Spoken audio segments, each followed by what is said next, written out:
Fontenoy-la-Joûte, c'est un village. Bon, jusque-là, on est d'accord. Mais Fontenoy-la-Joûte, c'est le village du livre en Lorraine. Et c'est aussi un concours de nouvelles, n'est-ce pas, Madame Bessard? Oui, bien sûr. Bonjour, vous allez bien tout d'abord? Oui, très bien. Merci. Alors, vous êtes la présidente du jury de ce concours de nouvelles. Oui, exactement. Alors, qu'est-ce que c'est finalement ce concours de nouvelles? Eh bien, c'est un concours qui invite les apprentis écrivains à composer un texte. Alors, soit une nouvelle, mais ce peut être aussi d'un autre genre littéraire, un poème, une pièce de théâtre, un essai, ou autre chose. Et ce sont des professionnels ou pas du tout? Pas du tout. Ce concours est gratuit et libre de droit. Il est réservé strictement aux amateurs. D'accord. Et pas aux professionnels. Donc il faut savoir que ce concours a été créé en 97, il me semble. Voilà, ce concours a été créé en 97 à l'instigation de Monsieur Daniel Mangotti, ainsi bien sûr que Monsieur François Guillaume et le père Bonnet qui vient de décéder.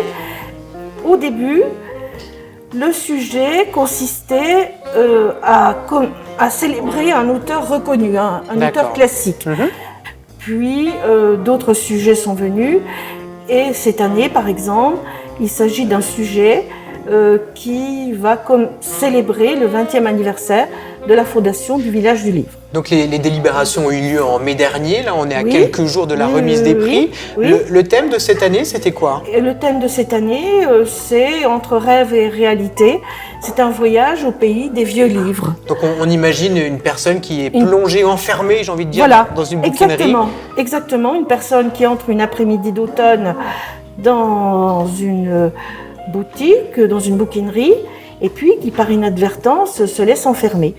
Et nous invitons les écrivains en herbe à imaginer tout ce qui va lui arriver avec tous les personnages des livres qui vont venir vers elle.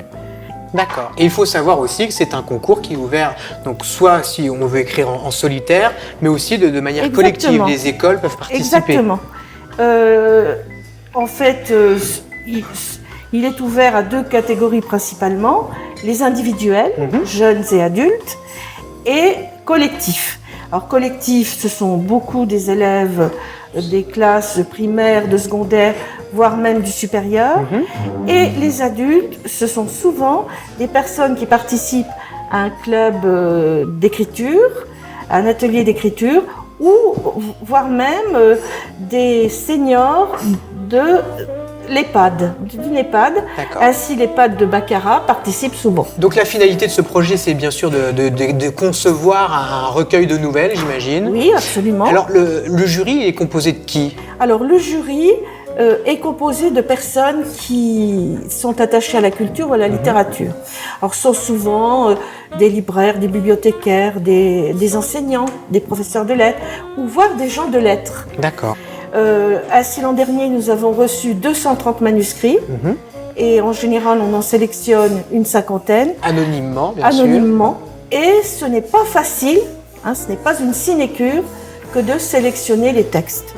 Et cela occasionne beaucoup de discussions, d'hésitations, de revirements, etc. D'accord. Cela ne se fait pas tout seul. J'imagine. Donc les délibérations ont eu lieu, la remise des prix aura lieu dans quelques jours. Maintenant, j'imagine que tout ceci se sera communiqué sur les réseaux sociaux et bien sûr auprès des différents membres du jury ici à Fontenoy-la-Joûte. Bien sûr. Merci beaucoup Madame Bessard. Merci et à très bientôt. À bientôt.